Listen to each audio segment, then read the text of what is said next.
Hello, everyone, and welcome to episode 7 of the Storytellers series by New Mexico Women in Film. I am your host, Carrie Rose O'Connell, back with you.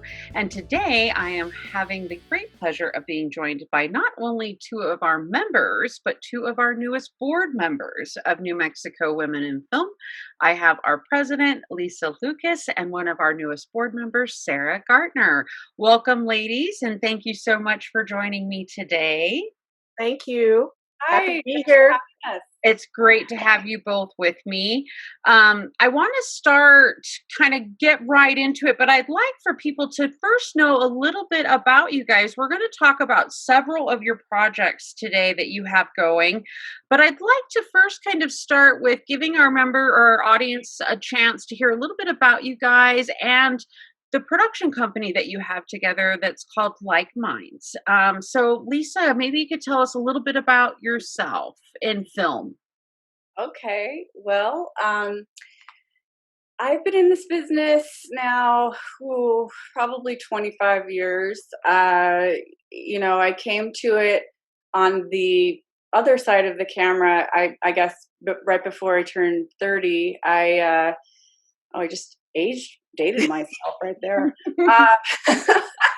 No matter, who cares? But anyway, I was a trained actor for most of my youth, and I really wanted to be an actor and studied a lot of classical theater and in college and everything like that, and literature. But just obsessed with the classics, never really felt comfortable in this time zone. Always felt better in the past. But then after, and I'll make this short, after going to New York to be an actor, it was going well. And then I had to move to Los Angeles, and taking part in that whole meat market experience of like 100 auditions and just feeling like so gross and such a product. And it just was really demoralizing. And I'm like, blank F this, and I'm going to go behind the camera because I'm a good writer and I know I could be a good producer. And so I did, and didn't turn back, for about 20 years. And then, I met Sarah when I was running the Reels channel in Albuquerque. A total long story. We didn't have enough time, but in LA for over a decade, and, came to New Mexico. Was running all of the programming and an executive producer there in Albuquerque at the studios. And I was going through all these resumes, and I was like, how did someone not hire Sarah Gartner? Oh my God, she had everything I ever wanted to hire there as an editor. And she was, so experienced and proficient. So I called her in, and we just completely hit it off. We knew the same people. And I then said to myself, we are going to work together. Like there's no way. Nice. And so that was really the origins, right? Yes. And then since then, there've been many other, synchronicities type of deals with us. But yeah. Anyway, I'll let her talk. It didn't happen right away. We kind of crossed paths for a couple years because honestly, back then they couldn't afford me. Remember? And I think the thing that was interesting was that Lisa was surprised there was somebody local in New Mexico that had LA credits, because all my work was out of LA, but my base is here, and I would commute. And so she was, I think, in shock. And then we ended up in our first interview. She was like, oh, I love editing. And she worked at this company that I knew. And she's like, oh, my favorite editor is so-and-so. And then my response was, oh, that was my assistant. And that was the end of it. I was like, oh my God. And he's gone on to win many, many Emmys, I might add. He's such a great guy. Yeah. Wow. Well, but anyway, that's when we first met. Yeah, so Sarah, tell us a little bit about your background in film. So my background is that I've been an editor for over 30 years. And in the last, 6-7 years, I've moved over into producing and directing, but I always edit. It's kind of my passion. But it all started where I graduated USC in business, but wanted to do film. And I did not like the film school there at the time. And I found this teeny tiny documentary film school in Santa Fe. and it was Mm. called the Anthropology Film Center. So I came out here and I did graduate school here and fell in love with Santa Fe. And I never left Santa Fe. I always kept a home here, but I had to go back to LA and work because their post-production wasn't happening here. Yeah. And the funny part was I did documentaries for a while, but my first big movie, okay, now I will date myself, was the movie Young Guns. And I got hired in LA, but the whole catch was that I was a local, and they hired so I could be local here during Oh, yeah. production.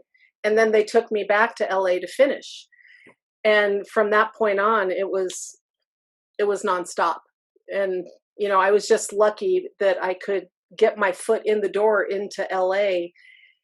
I couldn't, bring it back here for many years later. It took years until the technology changed. And then that's when Lisa and I met, because I was working on a long running docu-series, the very first reality show. It was called The Real World. Oh, wow. And I did 17 seasons of that show. I mean, I've cut hundreds of episodes of television. And at a certain point, I said to the heads of the company, I need to go home, and will you let me work remotely? And back then, it makes me laugh right now what everyone's doing with Zoom, because I was doing it. I was literally doing it 18 years ago. I was carrying boxes of tapes and commuting back and forth, and every few years it would get a little easier and a little easier. And so when I see this technology happening, it makes me so happy. Yeah, I bet. So happy, because, you want to work where you also love to live. Yeah. And living in big cities can be challenging. And anyway, so I love what's going on right now. It makes me thrilled. Yeah. You've been at the stay-at-homer forever. Well, I had an office for a while, but it was just that I really didn't want to work in LA. I wanted to be in New Mexico. And how was I going to make it work and raise my kids and do all that? And I made it work. I did make it work. I was lucky that I worked with a company for so long that they trusted me to go away. Yeah.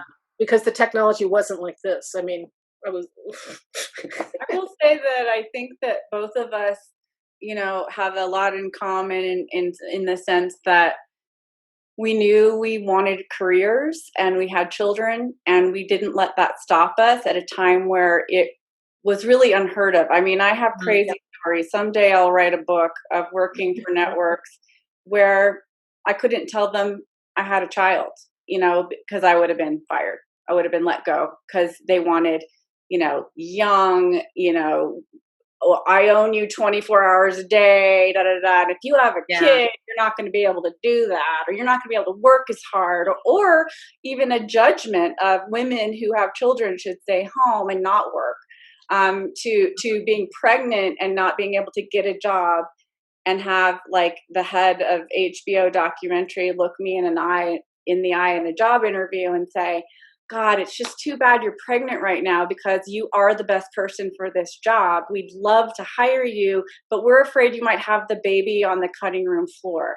And I was just like, where's my lipstick camera right now? I don't have it. And I couldn't believe it, and the kind of stuff you experience. But I think that, all in all, we call ourselves LikeMinds for a reason. And we're like yin and yang. A psychic told us we were married in another life. I mean, it's just really true. And some people have told us, oh, you're like the mom, you're like the dad of the parents I never had, or we've heard it all, but we just know we work well together. It's just effortless, and that's the nice thing. In fact, like this weekend, I had to shoot off an email to our attorney, and I kind of made an executive decision, even though I know for a fact we think the same. I've never worked with anybody ever where we are just on the same page creatively and administratively, financially. It's just, it really, really works. And then we also, where we are different, and what I think makes our company unique, is where Lisa's strong, I'm weak, and where I'm strong, Lisa's weak. And so we can cover the basis from creative to technical to administrative with our backgrounds. And so it's usually, you get one producer or two, and they know how to run numbers, and that's about it. Right.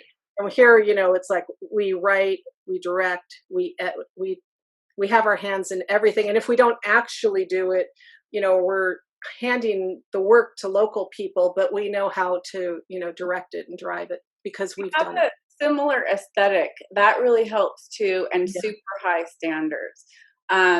We're always of the mind of, okay, this might cost a little bit more to get this person to do it, but it's worth it. And the video has to be pristine, the camera work has to be beautiful, the sound has to be exquisite. It's just not worth it to do it for us. And this is just our thing, right? To have it be at that level, and and to hire the best people. So it might take us longer, but we're not. It's always a question of money and budget and whatnot. But even having lower budgets, I feel like I'm really proud of our work. We make things have high production value. We're super creative. We think outside of the box. We don't like to do the regular thing. We get inspired by movies. We're both really film people, and my origins are in film also. So it's funny that we each had these huge careers in television, and then now we're kind of finally coming back to features, and that's really exciting for us. So I can't wait. Yeah. So for LikeMinds, you guys brought it into life in, was it 2014? Is that what I read on some of? Yeah, that's when we did our first project. Yeah. And so was it for that purpose to kind of finally be able to make your own film projects? Why did you decide, like, we need to package ourselves into our own brand? Well, go ahead. Yeah. Well, I'll just chime in quick. The way we worked on our first development project was something came to me, and I hadn't developed on my own before, but I knew that's what I wanted to do desperately. And Lisa and I had been working together. And so I reached out to her and said, what do you think about this idea? And I knew it was a good idea, but I knew I needed a partner. And Lisa, and I had already been doing editing on a short film, and it was exciting because she immediately was like, yes. And it was instant. We took this one idea and we ran with it, and we never looked back. I mean, it was funny though, because she had me working as an editor for her on that short film. What was that, Ageless? I think it was Ageless. That and also we did TV series together. That was before. But then this idea came through to literally give birth to a show, and that's for me my passion. I've always wanted to get it from the beginning and see it all the way to the end. Yeah, we are having a child basically with these projects. So the birth metaphor is spot on. Yeah, I think that also it's just incredible when you you get to a certain place in your career. And I think we had both gotten to a place where it was like, okay, I can't go any higher. I'm an executive producer. I'm a showrunner. That's what they hire me to do. Sarah's the top editor. There's no higher that she can go. And you either keep working for other people, or you decide, as everyone does in our business, I'm going to go off and I'm going to start my own production company and just see if I can do it. And if you don't succeed, you can always go back and work for other people, or you can do it at the same time, like we do when we really need money or whatever. We do for hire projects all the time. Yeah, of course, to work with certain people or things we're really passionate about. But there's nothing better than starting your own company, and it's hard work and it takes a while, and you have to get the right thing at the right time. And there's so many factors to getting something made, but you just keep going. And I think that's what I'm really proud of us. We just persevere, and our projects just keep getting better and better. And I think exactly this is going to be our year. Damn it. Yeah. It's a passion though. It's a passion. It's an uphill battle. And at times we've always been like, God, is it, maybe we should let this go or whatever. But the one thing I just want to add is every time I think, oh, maybe this isn't right, or maybe this isn't good enough, the feedback we've always gotten on our work, and I think this is what sets us apart, has always been very, very positive. Or when we go and do projects with other people and we defer to them, we always end up realizing that no one does it better than we do. We really do have the expertise, and that we're at a place now in our lives where we can own it and believe in it. And we know no one's like, we have a couple projects where our agent wants us to, go partner with someone else, but we know no one knows it as good as we do, and we can do it the best it can be done. Right. And I don't know if we would have had that confidence 10 years ago or whatever. But we've seen this now over and over. And one thing that comes up a lot, where sometimes we get partnered with very big production companies when we're shopping, and we always defer to them because they're huge and they know everything, right? And then we go into these meetings with major networks, Netflix, Amazon, you name it. We do all the pitching. Apple. We do all the work. We do everything. We do all the packaging. We do the reels. We do the decks. Lisa gets up and does her spiel in front of the head executives at Apple. We were the first ones in the door at Apple. Wow. When we That was a pitched the crazy show. little story, because we felt like we had to take a partner that had a connection at Apple, and he ended up blowing it in the pitch. And the talent, who was one of the producers, who was a big name talent, looked at me and goes, "Okay, so how are we going to do this?" And I go, "I'm going to stand up and finish," and I just did it. Yep. And we got out with our reputations intact, and I think it was fine. But it just, when someone talks 20 minutes about themselves in a pitch, it's not going to be good for you, and they spring it on you. So that's why control is really important to a certain degree. When you have your development team, you really have to know and trust your partners and who you have, because you only get one chance at that project with that person. You know what I mean? And that's the thing. And it has to be, everything has to be right. And you don't know what that person is going through that you're pitching. And you know what I mean? There's so many factors, but you learn from every experience you ever have. You just learn. Definitely. Yeah, it sounds like you guys really have the talents to, deliver from development to post for a project. So let's take a minute and talk about a couple of the projects that you guys have been working on. One of them I'm really excited to talk to you about today, because on our previous episode, we actually got to talk to the writer and creator of that project, Sarah Meese. So the Holy Word, again, it's in episode 6. So everybody, if you haven't checked that out, please go watch that episode. But Sarah was fortunate. She actually met you, Lisa. Was it part of the screenwriting competition that she won? Is that correct? Jocelyn Janssens, who heads the nonprofit New Mexico Girls Make Movies, lovely person, asked me to be a judge in the screenwriting competition, which I was happy to do. I will say also this, part of what Sarah and I are all about, and LikeMinds is all about, is we like to, our personal passion is women's stories and all different kinds of women and voices that don't have a platform to speak. You know what I mean? So we're really into just, to put it frankly, we've seen the white male story forever. That's all we've ever seen. So we kind of do everything except that.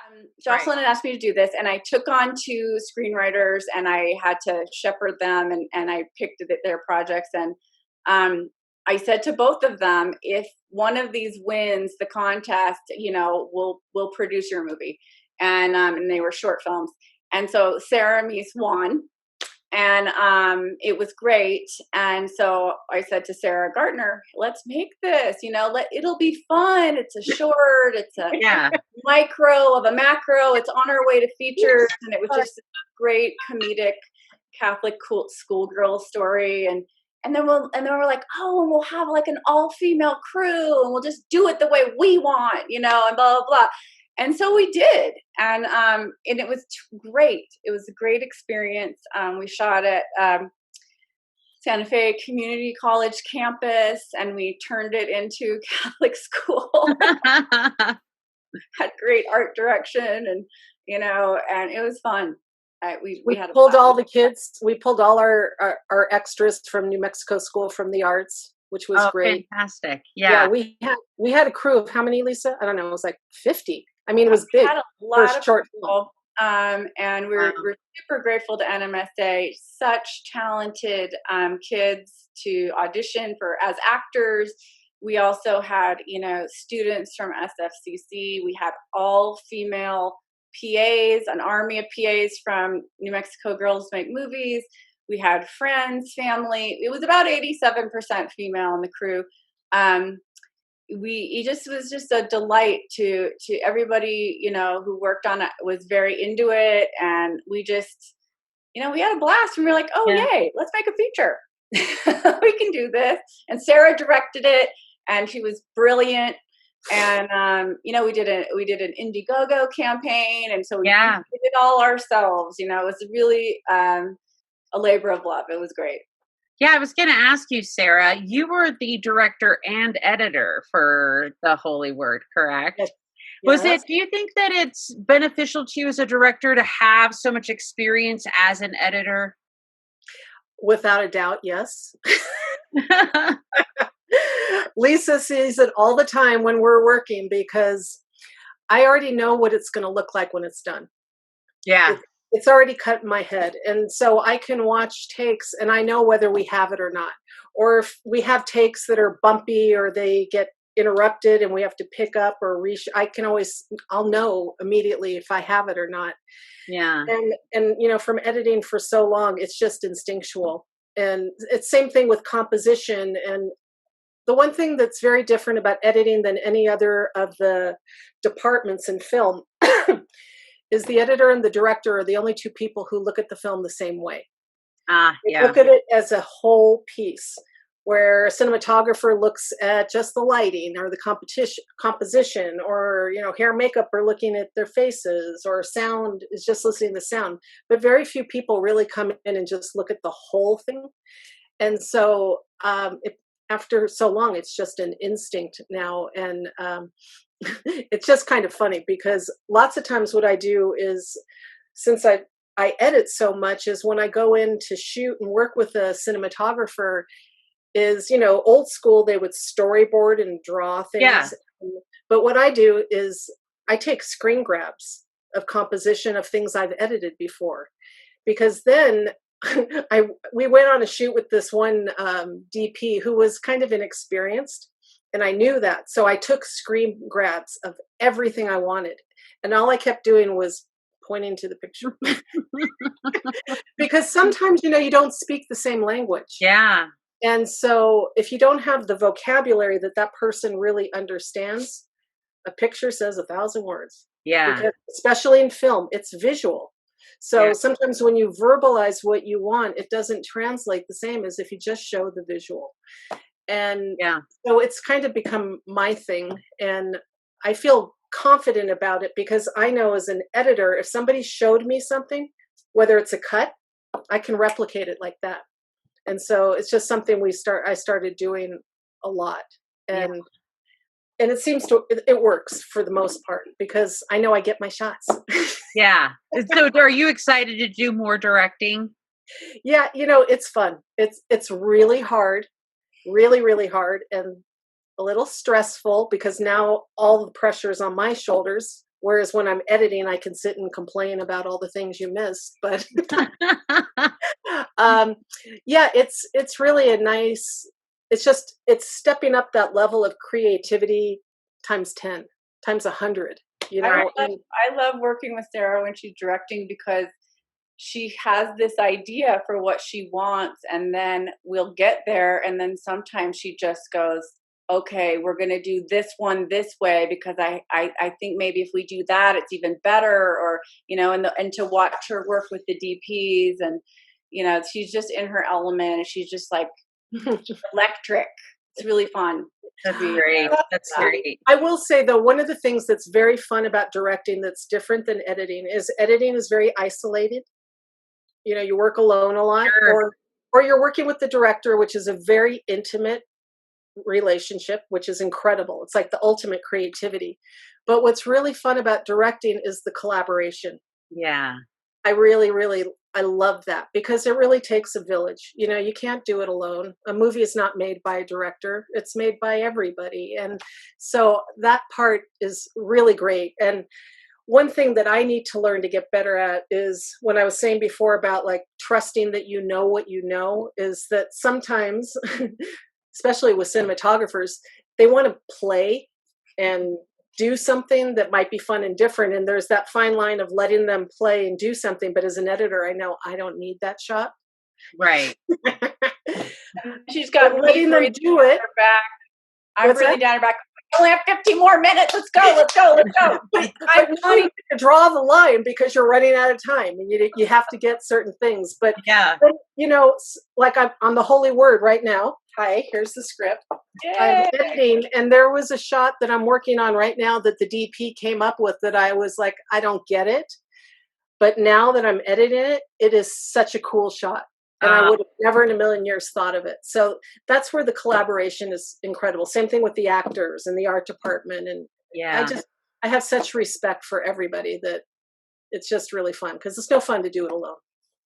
What I appreciated about what you guys did for that particular project was also, you mentioned it, Lisa, the successful Indiegogo campaign that you guys ran. That's hard to do. And you guys raised a little over $7,000, didn't you, on your Go campaign? We did. I thought it was so beneficial that you used that channel with young filmmakers so that they could really see, if you put things together and you have a plan and you use all the things that you have available to you, you can still make a short film on a decent budget and figure it out. And so I'm wondering if you could tell us a little bit about, was it you guys that inspired them to do the Indiegogo? How did that come into play for fundraising? Well, we LikeMinds produced it, and we optioned it from Sarah M. So, we just made that call of that's how we wanted to fundraise to do it. Now, there's a lot of different crowdfunding tools out there. Yeah. Now, in retrospect, would I do Indiegogo again? Probably not, just because they take a giant chunk out of their percentage, and maybe not again for a short film. I've thus since then discovered other ways, but at that time there are really only a couple of ones to do, and they all take big fees, and you just have to remember to make more than you need. Right. Of course, everything always costs more. We're actually applying for some grants right now to do, because we want to get music licensing to have really cool music. We need to do color correcting, so it was just enough to make it. Sarah and I knew if we had, because we are really into paying people. I know a lot of people are into working people for free. We're not. So we don't do that. So even if it's minimal, at least it's your gas and food, enough money for that, instead of just like, oh, work for free all day. And that sucks, Yeah. So fortunately we could pay everybody, and, we're the ones who aren't getting paid doing the post, but that's okay. This is a project we just wanted to make. Right. Yeah. And, but in terms of the crowdfunding, it's a full-time job. You just have to be relentless. You got to do all that extra stuff. You got to post all the time and do videos and update people and stay engaged, and get people excited about what you're doing. I think those are the ones that and you have to reach the people that are into what you're doing. You know what I mean?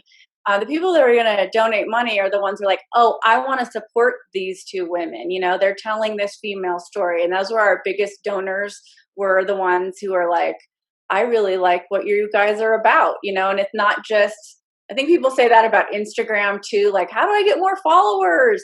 It's because you're revealing what you're about. You're at your core, you know what I mean? It's not just the project. It's like, I want to support those people. They seem like filmmakers I want to support with whatever they do. You know what I mean? So it's kind of getting that messaging. You find that audience, and I think that's how, you get people to donate. Yeah, absolutely. Beyond your family.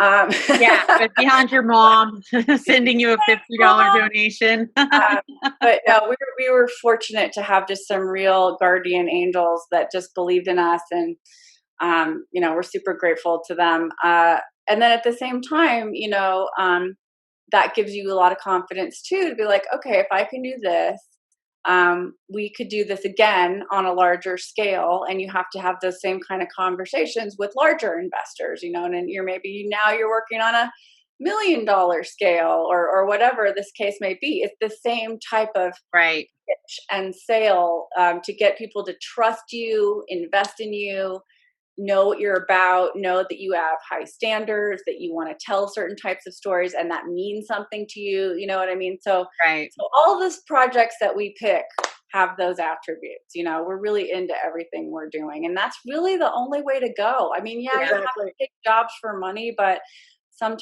even those, we try to do the ones we're really into. We've had to do some during COVID that we would never do ever, but at least there are things media wise that, and the bottom line is the organizations that hired us, we were like, this is a great cause, let's do this, or this is helping children, or it's one of our passions. So we got ourselves into it, in order to survive these times. And surprisingly, those projects that we did, it's one in particular, ended up being, no, we're not making the rates we normally make because it was COVID, but it was so much fun.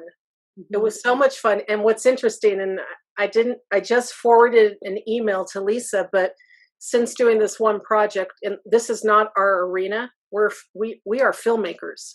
We don't do corporate, or, I mean, I suppose we could, but it's just really not our thing. Yeah. With a nonprofit. But I just got an email of another nonprofit that wants to work with us, and they told us that they just had a huge Zoom meeting with all these people, and that the show that we had done has set the bar. Oh, wow. And we got approached by at least 10, 15 other places. And it's because when we do our shows, it's because we tell stories. We're not just saying, give us money.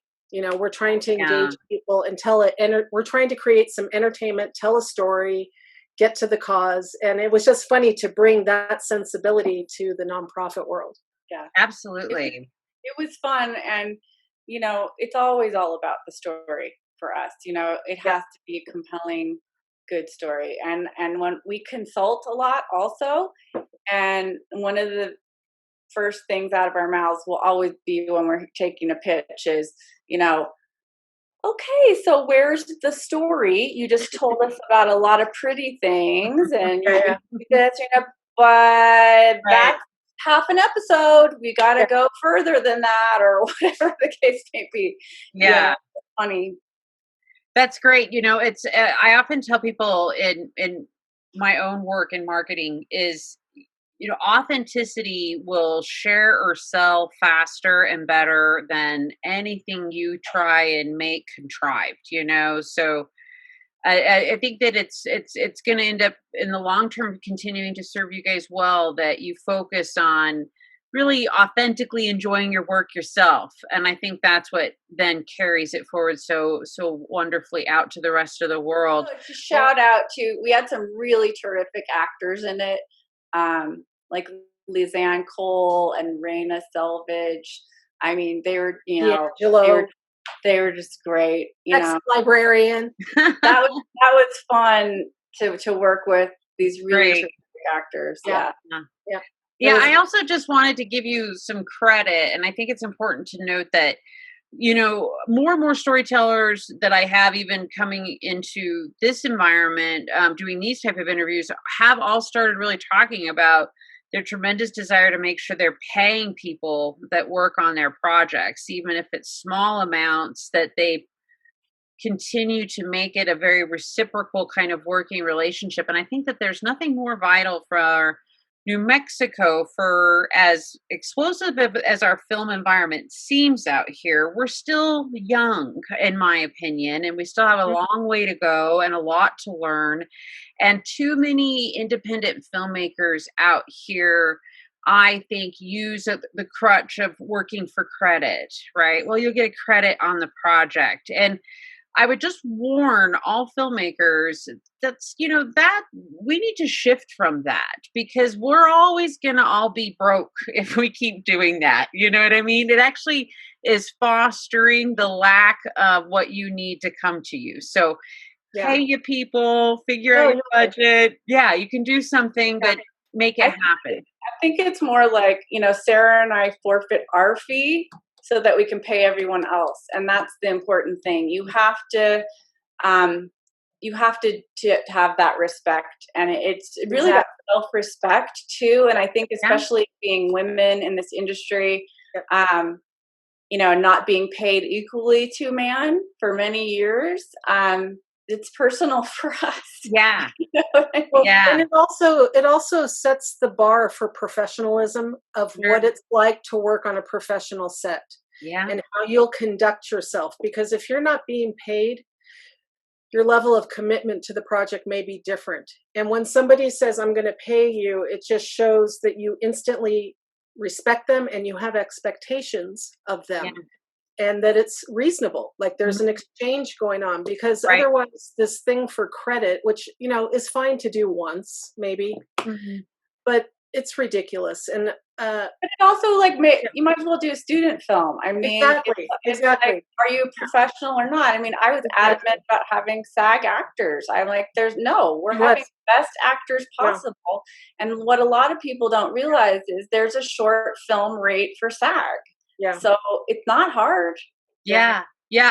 One of our previous guests, Keith Allen West and Michelle Tomlinson, they put together a nice episode of a hopeful web series he's putting together, and same thing. Wanted to have SAG actors, so they just figured out what their budget was going to be.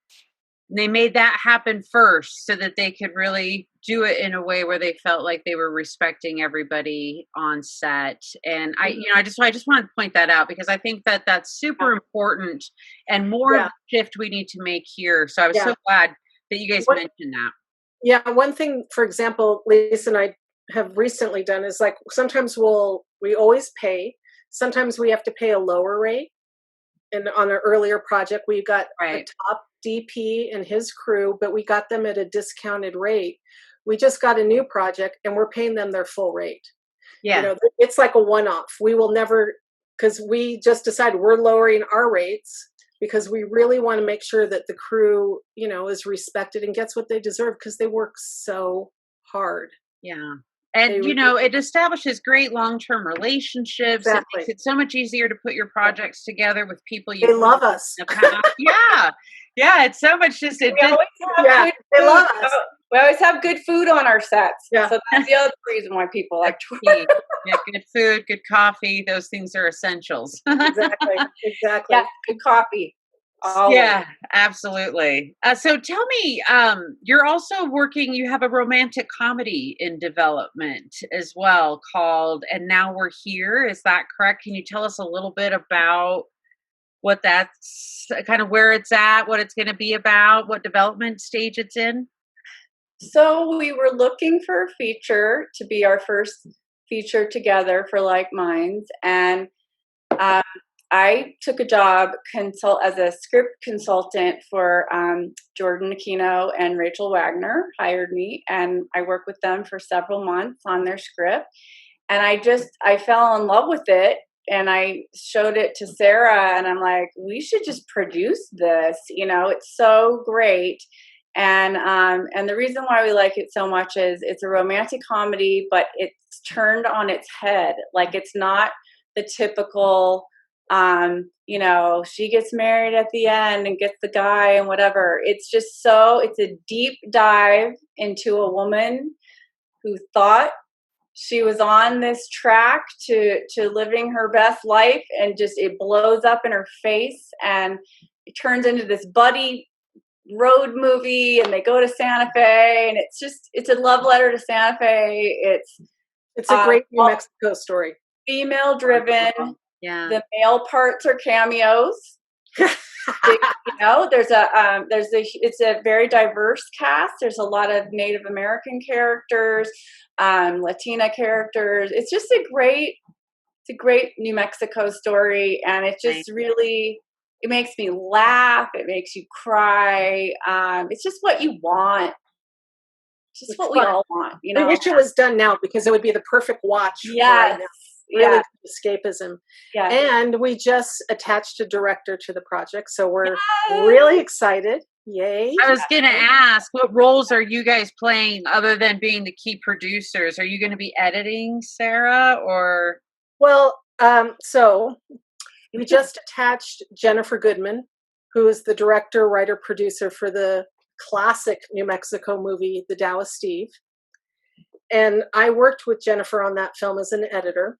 And when we came to her, I said, look, we just want you to direct. You don't have to hire me as an editor, but I'll do it if you want me to. So I'll do whatever, she wants. Yeah. If she wants me to edit, I will happily edit. But if, there's somebody better or, or someone that's a better fit for it, then, I'm happy to step aside. I'm not attached to anything. I just want to get this film made because it's so in the lane of that film, which was a massive success in putting New Mexico on the map in terms of filmmaking in the independent world, that, it was just something Lisa and I started brainstorming because Jennifer has been only doing her own projects for many years. And I had said to her, Lisa's the one that suggested taking it to her. And I was like, I don't think she'll say yes. And she loved it. And we're just like over the moon to think that. So we have like a really solid female director with a proven track record. And so it's very exciting to us that we could maybe get something of that caliber going. Yeah. What's next? What's the next stage for it now that you've got her attached? So the next stage is we had Rachel and Jordan write a cameo, if you will, for a specific actor, and we are going to send it to this star, and hopefully an Academy Award-winning star will want to do it. And if we can get him on board with Jennifer, then we'll be ready to get investors, and we really would like to produce it ourselves independently, independent financing. But, we're open. We'll see when we make that strategic plan of, perhaps we pitch it to some big studios or smaller studios. We don't know what that looks like. It really depends on who we can get attached, I think. And then, because that will help a lot. But, if he doesn't want to do it, we just go on, you make all these plans and you got to have plan A, B, and C. We really want to make it. Our goal is to make it next year. Okay. And it's just a beautiful little film. It's philosophical and deep and funny. And I think it really sheds a light on what it's like to be like in your late 20s and have quarter life crisis of am I doing this right? Am I, I have to deal with my shit basically of my family and my, you can't just run away from your problems. You got to face your problems. Yeah. Process them. Yeah. And I would just say it's a relevant story right now. And it gives a look into Santa Fe that's a little different. Not the cliche tourist vibe, or even in the Dallas Steve, where you kind of saw Santa Fe, but it wasn't an integral character. Where in this script, Santa Fe is a character, and it's the part of Santa Fe that I know Lisa and I truly love, and why we live here. And that's heart that I haven't seen captured very much in films. Yeah. So, the diversity of it is really important to us because these could be white characters for sure. Yeah. It gets made 100 times a day. But they're not.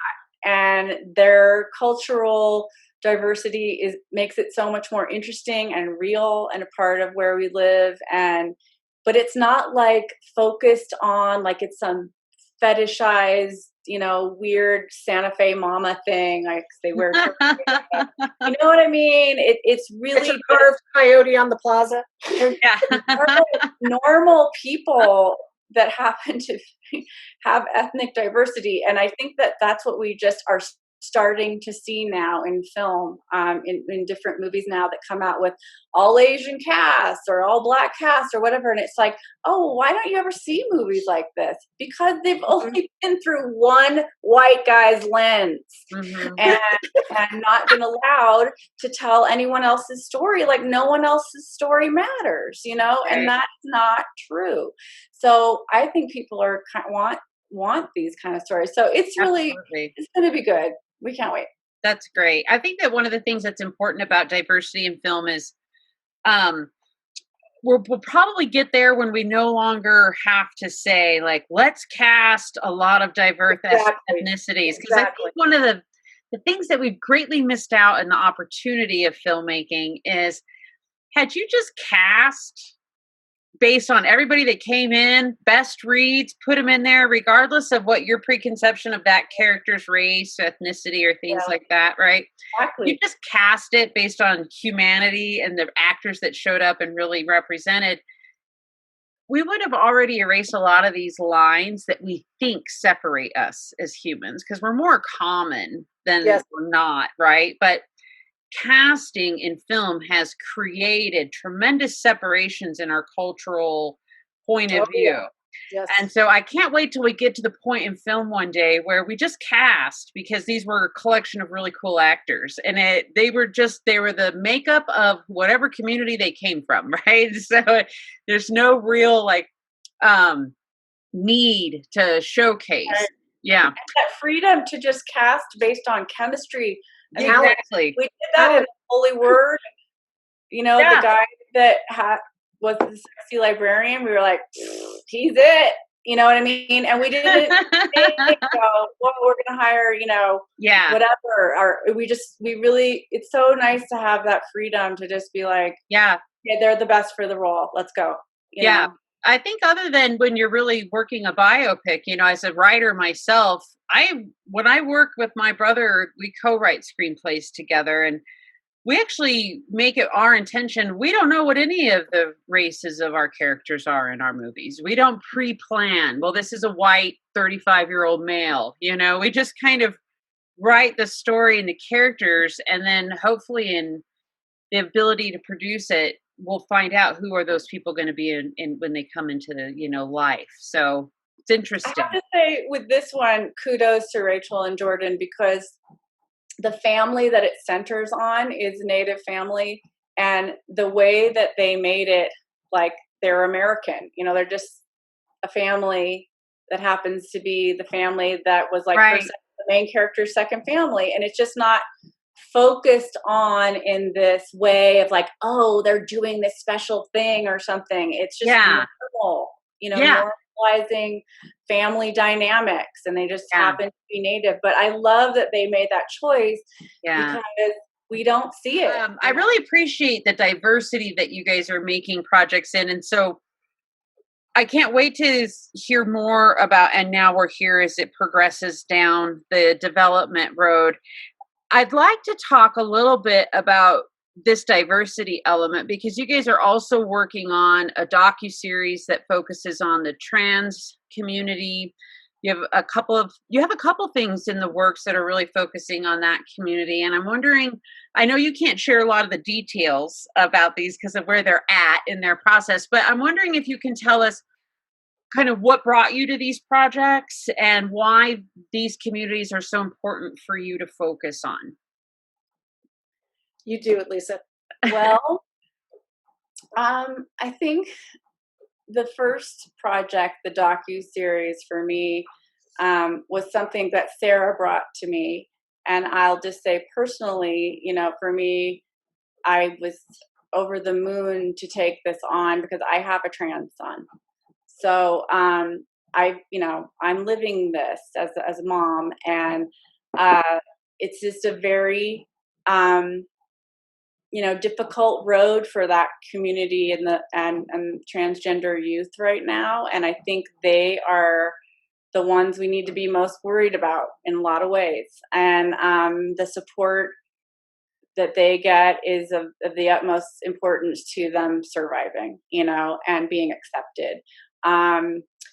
So when she brought this to me and the idea of it, through another friend of ours who's a producer on it.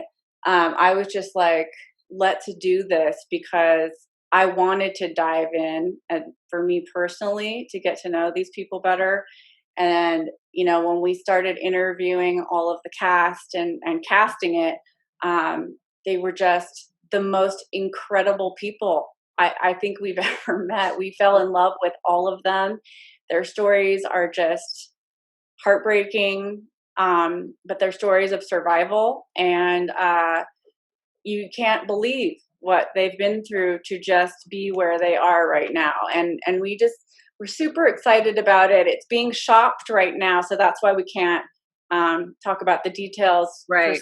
But the thing about it is that's so important is, all of these people just want to live their life, and it reminds me a lot of, having Sarah and I having really grown up in the 80s, of our friends who were gay and all of our people we knew that died of AIDS, and that all of that just non-validation, invalidation of those, of any gay friends I had, especially in theater in New York, and all of that whole devastating time where the government's not supportive. And I think that the trans issue is the issue of the day right now. And well, there are many other ones too, but but for me personally, it's I want to help them, and we just want to tell these stories. We want the American people in a mainstream lens to really accept these are just normal people. And as one of our characters said, on a spectrum of sexuality and orientation, it's like trans gets a piece, gets a sliver of this, and all kinds of people live their life a whole bunch of different ways, and they're part of that, and they're not freakish or weird or whatever. They are who they are, and this series will show that. And and it's really Great. it's really we're very passionate about this one for sure. I would just add that the concept of this show, which is different, that there's a lot of feature docs that have been done about trans, and this one is really more about a really voyeuristic experience with a group of trans influencers in New York City. So these are people, in a spectrum from 19 years old to 57 years old. And I worked on a television show for 17 seasons where you're a voyeur and you really get to live life with people. And it's addicting because once you attach to a character, you want to go on the ride with them. And so that's what we want to try and do with this group, because they are, their stories, their backstories are hard, but it's mostly about hope and happiness and living your authentic life, and having fun. It's not all a heavy, sad story, even though there's a lot of darkness. Finding true love. That's and part some of it. Of the love stories are so unbelievable. I mean, Lisa and I wish I could show a picture of how we were in COVID shooting a reel where I was in person and she was on Zoom in a director's chair. And we were interviewing this couple. That's great. And they transitioned together. And they are so in love that it's like the poster child of a love story. And like both of us are bawling. Like at the end of it, we're like, can we marry you?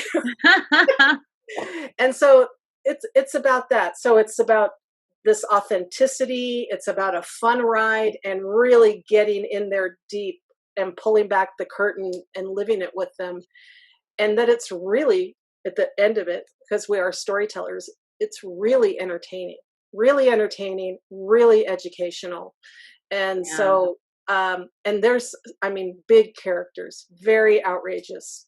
There's a lot of demystification. I think a lot of people don't understand what it means to be transgender, and different for everybody. Everyone has come to this. Some people know when they're really little. Some people it happens later in life. Whatever the case may be, we all have our upbringings to deal with and reconcile. But they all knew something was wrong. I was born in a body that's not me. and I'm this, and I know who I am. And I guess that conviction and that determination is what we're so attracted to too. It's like these people don't give up. They will be who they are or die. You know what I mean? The stakes are very high, and They're targets. Yeah. You just love them, and you're like, God, why is it so hard? It shouldn't be this hard to just live your life, and, and it really demystifies, normalizes. And I think if the general public gets to know them, it's going to make it easier for acceptance. And that's really the ultimate goal. If they're having a good time watching them and they're into their story, then they're going to, next time they encounter someone, they'll be like, oh, they're just like da-da-da on that show. You know what I mean? And that's what happens. I mean, look at Will and Grace. I credit stupid Will and Grace for, normalizing gay people for a lot of people in my family that weren't accepting maybe 20 years ago. Right. Where it's like, oh, but it was on Will and Grace. I'm like, oh my God. Do they have any idea how powerful that is? Yeah. And so I think through television, especially, these kind of things can be done so well. And obviously we're going to take the utmost care in telling these stories and protecting these people. That's the other reason why we can't talk about it now either, because, they are so vulnerable, they're really, really vulnerable. And we have to be absolutely protective of everything about them. I think one of the keys for us in developing this show, and what will, I think, set it apart, is that as a viewer, you're going to fall in love with these people. And once you fall in love with somebody as a character or a real human being, it changes. Lisa, what's your line about the show, about changing their hearts? Oh, yes. We've been saying this since the beginning. If you can change the hearts of the viewer, you can change the minds.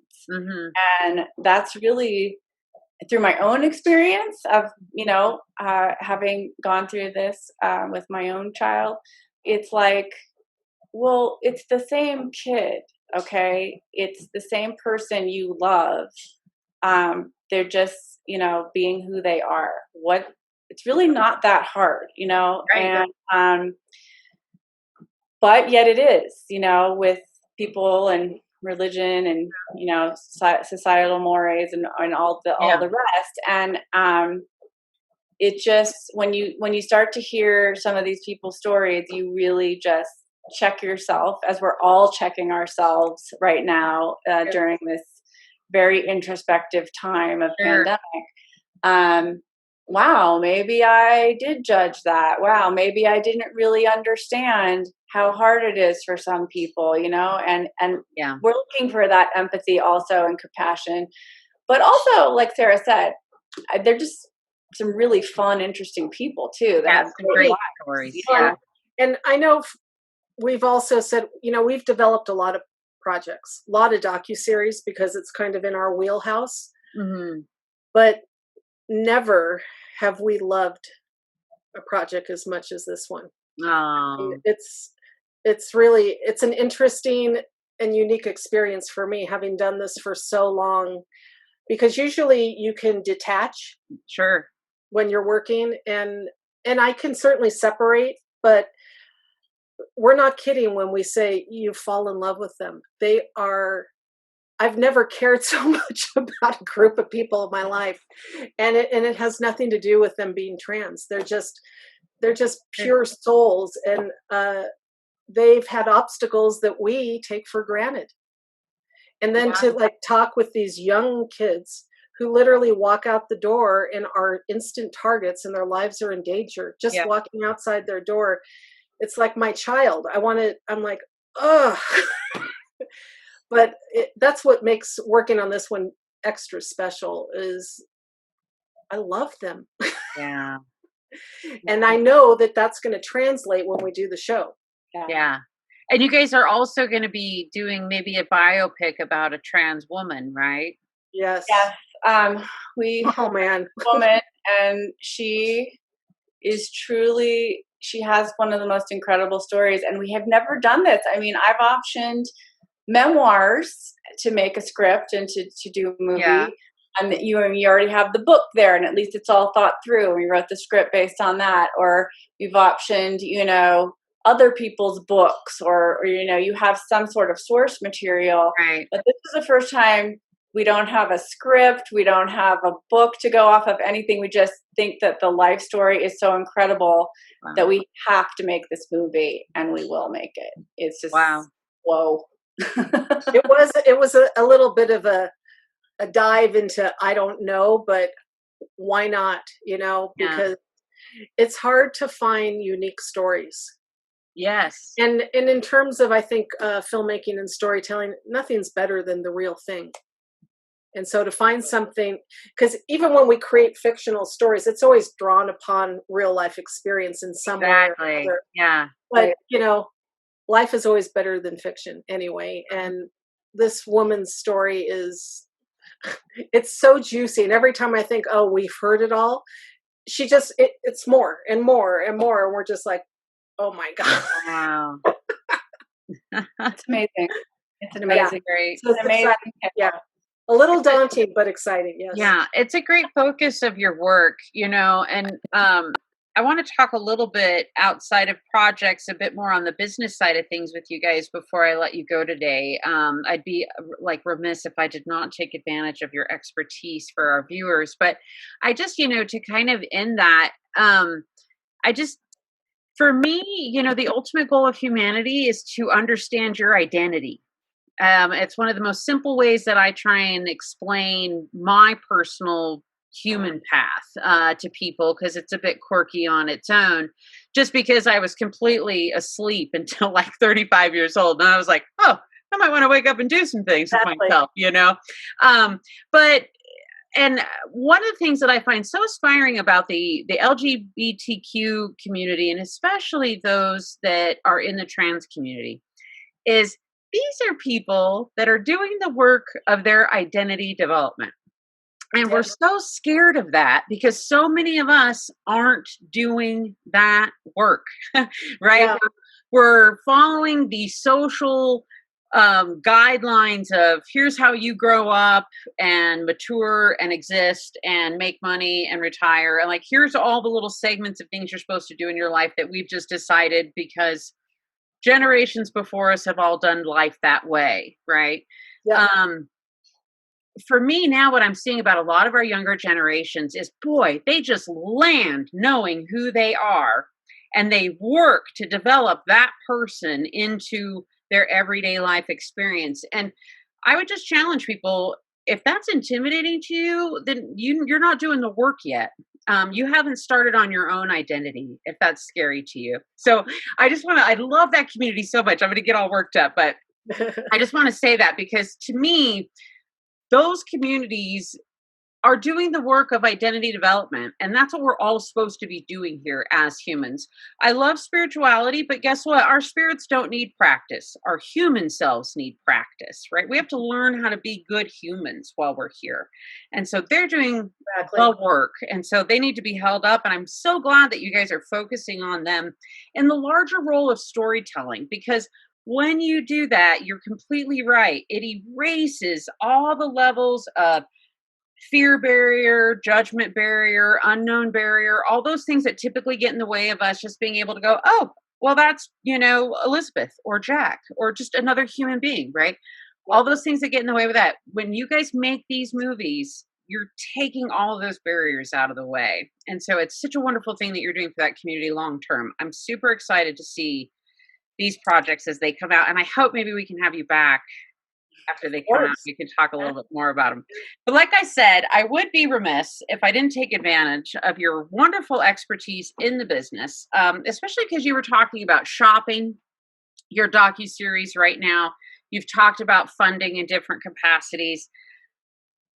That step for most independent filmmakers, especially here in New Mexico, is the stopping point, right? I got my whole project and I don't know how to get any money to do anything with this whole idea. I've maybe even gotten developed. I might even have people interested in it, but I don't know where to go. So I'm wondering if you can share with us briefly anything you could say that helps give a tip, an inspiration, a motivation to how do you find ways to get across those often financial barriers that you need to cross to get your film made?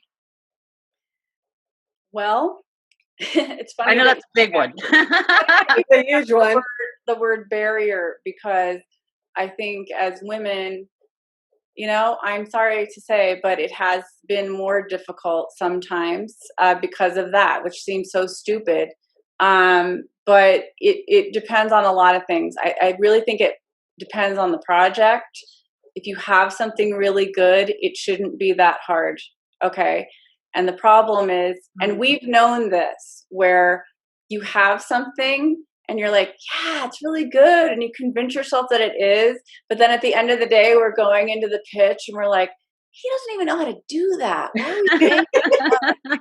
You know what I mean? And we're not, at the end of the day, really believing it. You know what I mean? And we're Right. like, that wasn't our best one, but it looked really good and it was really slick. You know what I mean? Yeah. And you have to be able to say no. You have to be able to say yes to the ones that you know are really good. And you have to get that, I think, at the end of the day, affirmation from, like, say, we have this affirmation from a really great director, super talented, that she loved this script. That makes us feel good because we liked it, we loved it. But it's like, it really has to be good. So you have to take your babies out there and your stories, and you have to show them to people that you respect. And that's really Yes. hard because they're critical. And, we have a lot of people in our lives who will look at stuff and go, sorry, kids, this is crap. Yeah. Or we did a dramatic TV series a year or so ago, and we really loved it, and we thought we improved the books that it was based upon. But yet, I had a couple people that I really respected go, but I mean, I have to do so much work. It's just not there in the original stuff. And I'm like, yeah, but we're making it better. You know what I mean? And it's like, Yeah. and then you sit there and go, okay, all right, okay, I'll hear it, even though I don't want to hear it. So I think as artists, first and foremost, you got to get that property, and you have to. That's why development is so important. You have to get it to its best stage. You cannot take it out early. It has to be really good. And this is crossing over into a women in film thing. That's part of the Sunflower Project and other things that we're doing, sort of an incubator to help people get to their best place. Because if you don't have the best thing going out there to get funding, guess what? It's not going to sell, and you're not going to get funded. Yeah. Because you're competing with some really great stuff. And it's not that, crap doesn't get made every day, because it does. Lots of people have money and they just want to see themselves through things, or they'll fund stuff or whatever. But I think for the really prestige kind of projects, it has to be exceptional. And you have to be able to admit that to yourself. And if we're going out there pitching it, we have to really, really believe in it. And if we really believe in it, the money comes. The money will come. You know what I mean? But you have to answer that part first. Have we developed this enough? Is this good? Does it need a rewrite? Does it need another 10 sets of pro eyes going, okay, this, how many times have you gotten a script where it's like, okay, and I used to teach at the film school, so believe me, I know. And these, young writers show me their stuff, and it's like, okay, so don't know if you saw this movie in 1970. Basically ripped it off. In fact, you took one of the words in the title. What? I didn't even know that existed. Yeah, like dumb stuff. Like you have to do research on names, characters, everything that's gone before you. Yeah. And if it is like something that already exists, how can you make it different? How can you make it more compelling? How can you maybe have a different angle? There's so much development work, and I feel that's where people really miss the boat. Is they rush. Let's get this out. Oh, this story's great. It's this meets this.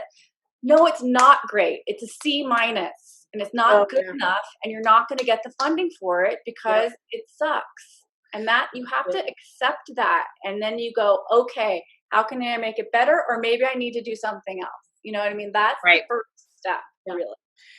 I'm going to add a couple more things, just that with development, with your packages, you really need, when Lisa's saying it needs to be fully developed, lots of people just slap things together and then they send it out like a pitch deck or whatever. And it really looks, you have to remember, like the first time someone looks at it, you have to wow them to make them want to come back and talk to you. So when we see lots of pitch decks and they, you know, they look like student decks, and who's going to take that person seriously? Right. So you always want to put your best foot forward. But the other part is raising money is really hard.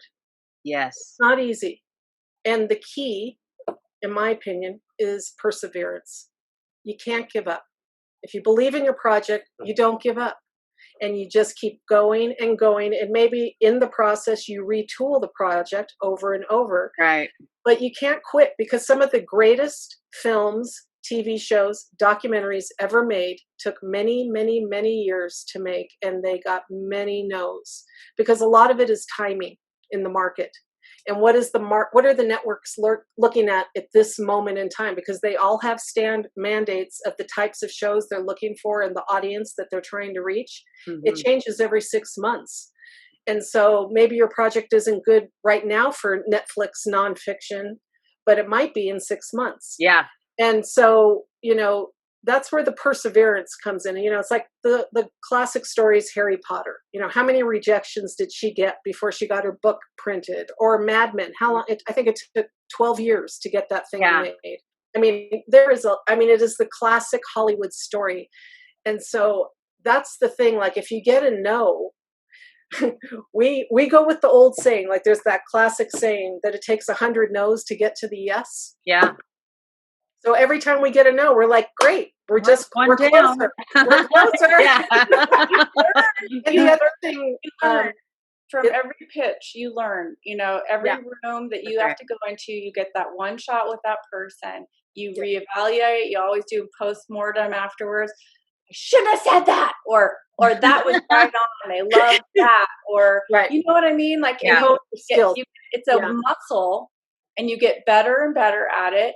And really, the best ones are when you're just calm because the show sells itself. And really, if you make a great reel for TV, especially, and we've had this experience where you go to big, big people at a big studio, and you show the reel, and they go, "Yes, well, we're taking that," you know, and that's the best thing I've ever seen, you know, and I'm excited. And you don't let them say no. And it's the same kind of thing with, you know, raising money. And you just, like Sarah said, you have to believe in it. You have to persevere.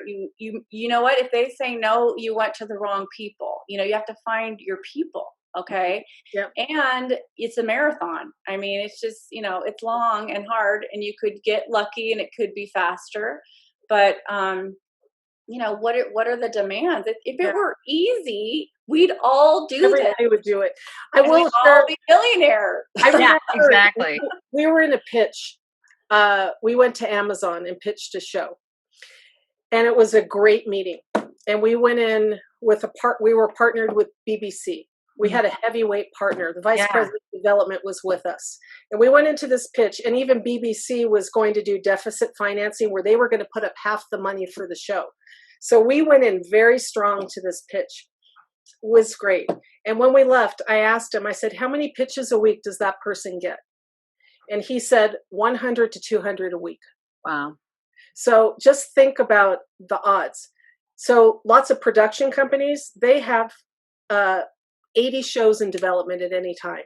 Yeah. So, you know, it's a big stack. And what are you going to do? Just because there's that many, which is intimidating, shouldn't stop you, because of those 80, probably 10 are decent.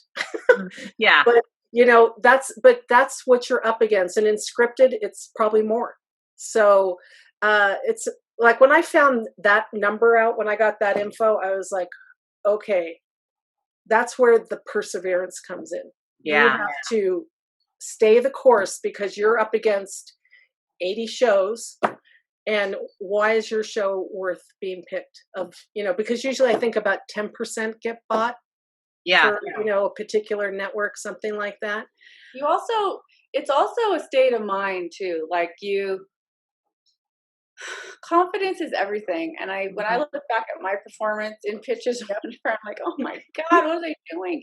Or whatever, or, you're either overconfident and they can see through it. And again, you have to practice, you can't be good at this overnight. No one is. It's like being an actor. You have to rehearse, you have to hone how you act. And when you do have real confidence about something, all of a sudden you don't care what they think because you have nothing to lose. And that's a really great sweet spot to be in, which we have felt many times. We're just like, you know what? We know you want these crap, dance mom type shows, but we're coming to you with something that would really be good for Lifetime. You know what I mean? And good for women and good for this, and I'll break all these stereotypes. And we were so adamant about it that, like, the head of Lifetime was like, God, we should be doing stuff like this.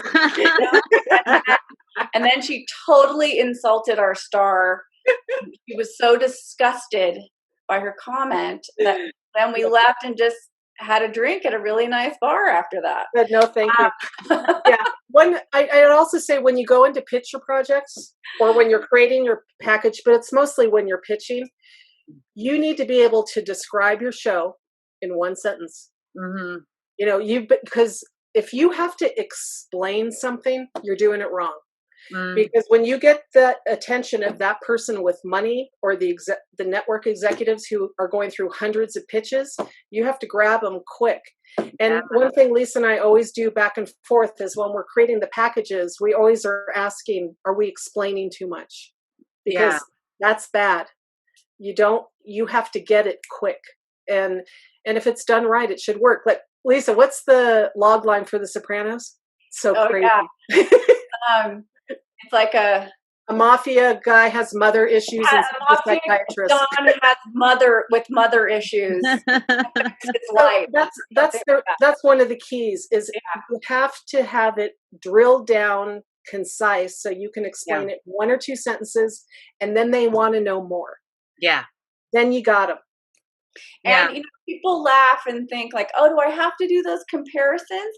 But the comparisons are key. If you can crystallize it's Titanic meets, Matrix meets blah, blah, blah.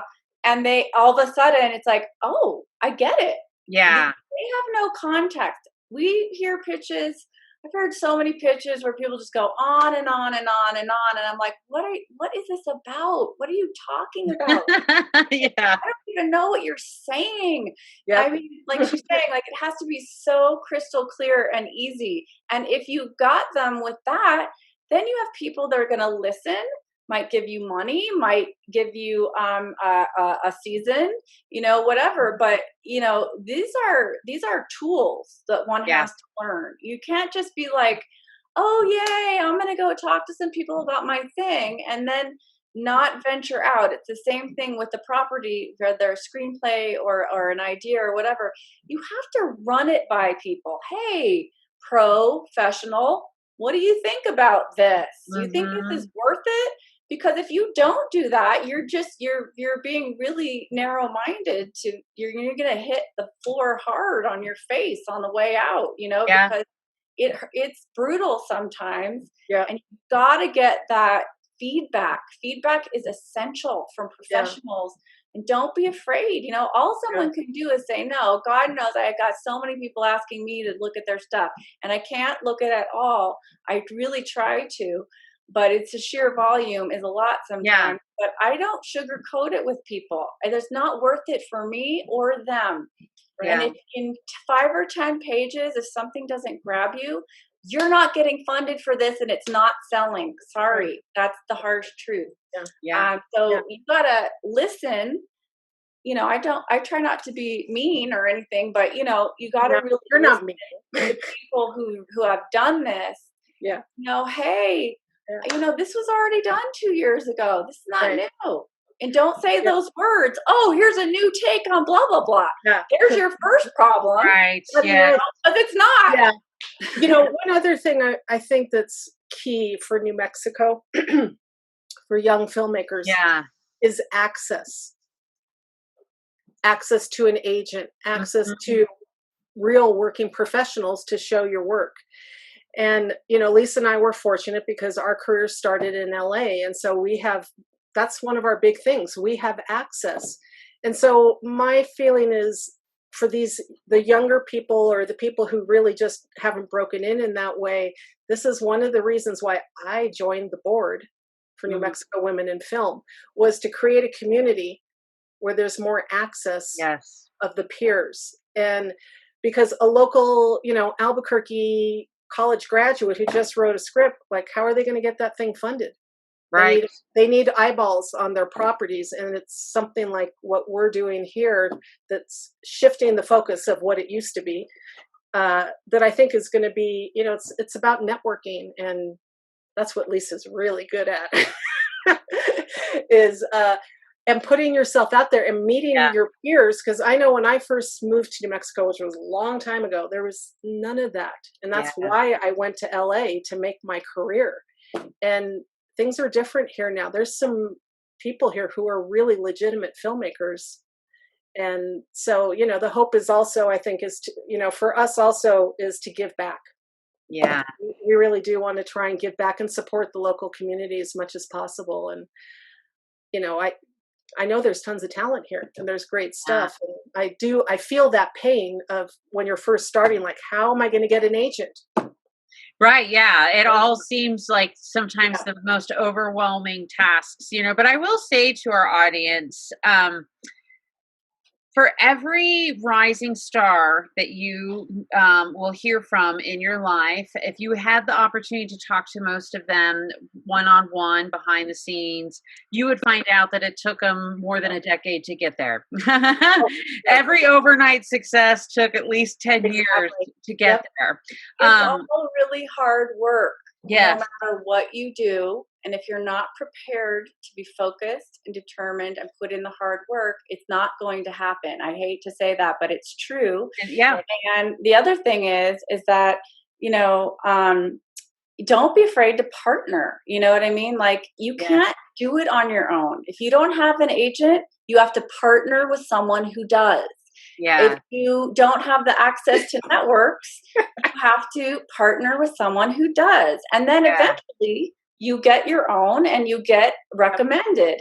The only other way to get access is you do something really amazing and really big people notice and they help you. That's what happened to me.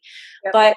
But those chances, Or it's a slimmer. chicken before the egg. You've got to, do the work to get into those shows. And how do you get into those shows? Because you met someone that you Yep. worked with for years and Right. they recommended you. And it's Yep. so important to not burn bridges. You got to work with as many of the best people that you can. It doesn't help you if you work with people who make crap. That doesn't help you.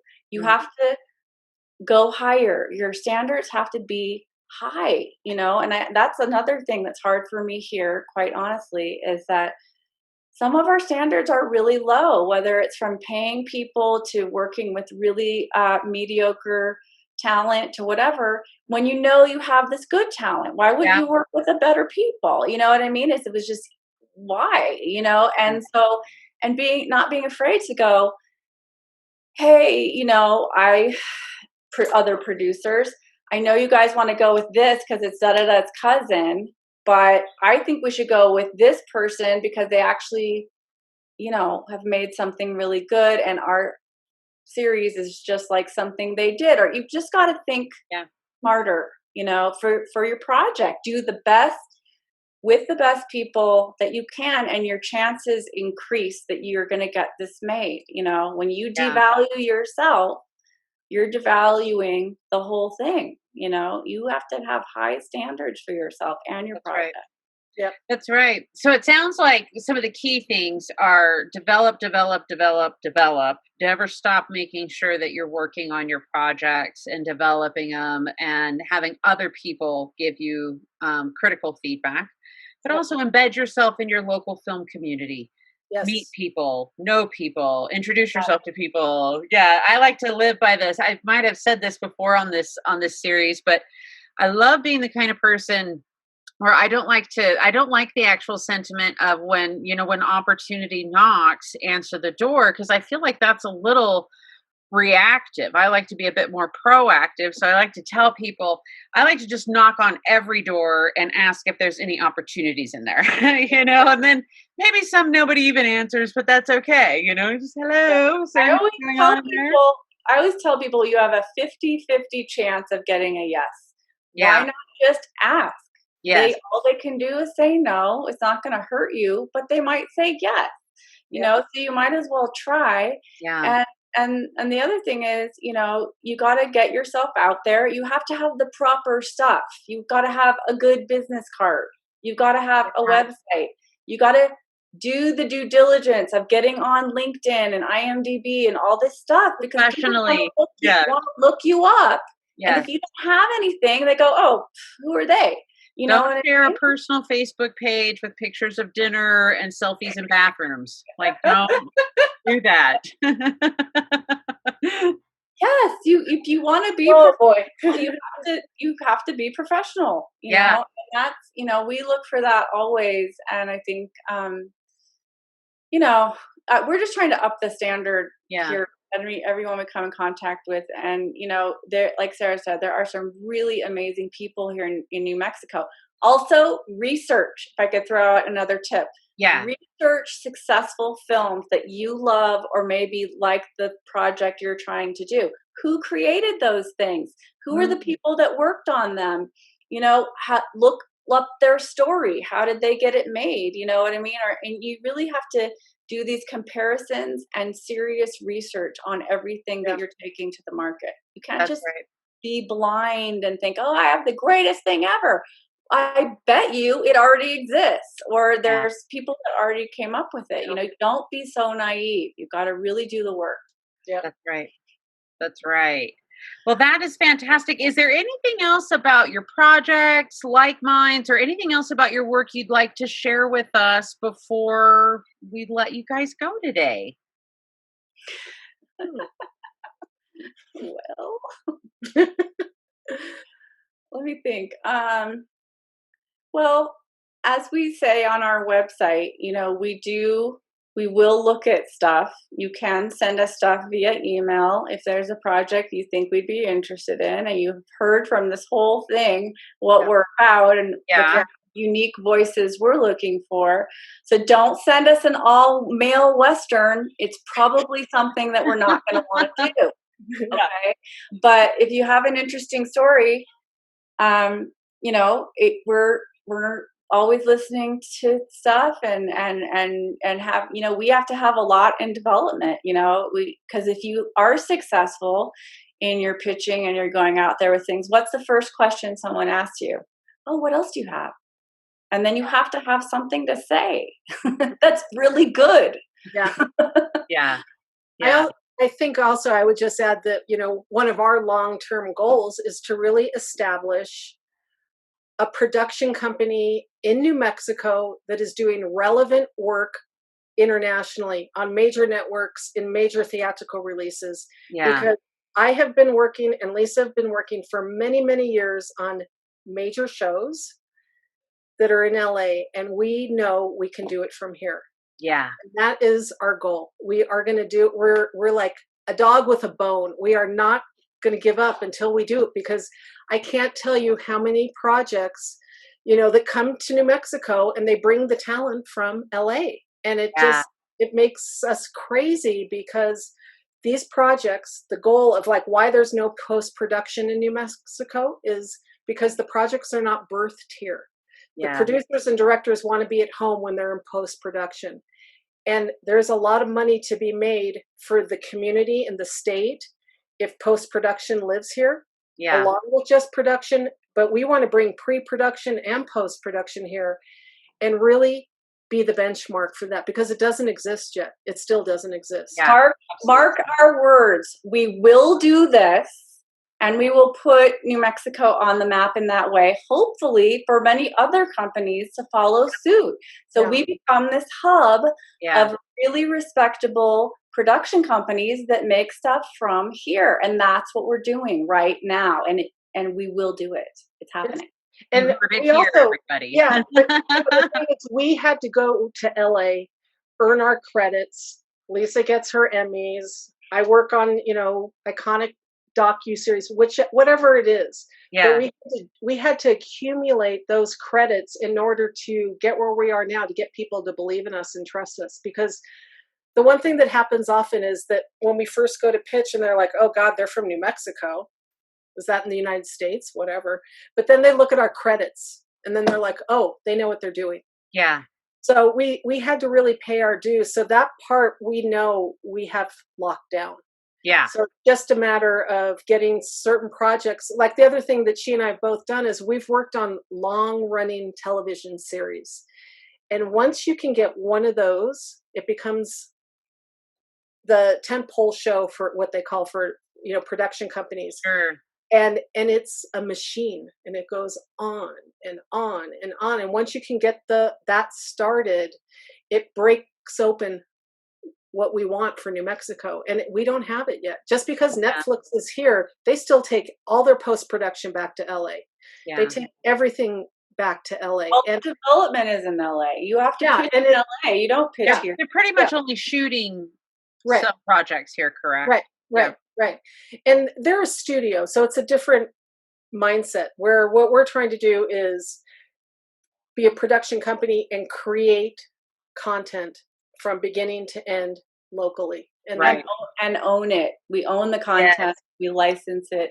And bring jobs here. Everyone else, we want to just hire New Mexicans and train people and lift people up, and not only make our own stuff, but make others as well. Like, that's why it's so fun to work with Jordan and Rachel on this, because, they're New Mexico first-time screenwriters, and that's going to be huge for them to get this movie made. It's great to work with Sarah Mace. It's like, she has a whole career ahead of her. And we love that. We love lifting people up and because everyone has to make their mark. You have to get these credits in order to do anything and get anywhere. It's hard to start, Mm-hmm. So, we're really excited. We're still here. We're not going anywhere, and we're not giving up. We don't quit.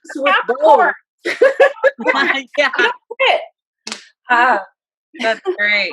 Yeah. No, it's great. I mean, if people even go and watch our previous episode with Sarah, you can tell just the tremendous boost for her as a filmmaker that this experience has already created, and her maturity and knowledge and mindset about how to properly run a set, make a film, has already been wonderfully influenced by working on the Holy Word with you guys. So you can tell that your mission has already started to show the very seeds of what it will grow in the future. So great work. Like, I'm just excited and to see what you guys really help bring forward in the film community here in New Mexico. And anytime you're working on other projects, or you have more to come on the projects we talked about today, we'd love to have you back and chat more.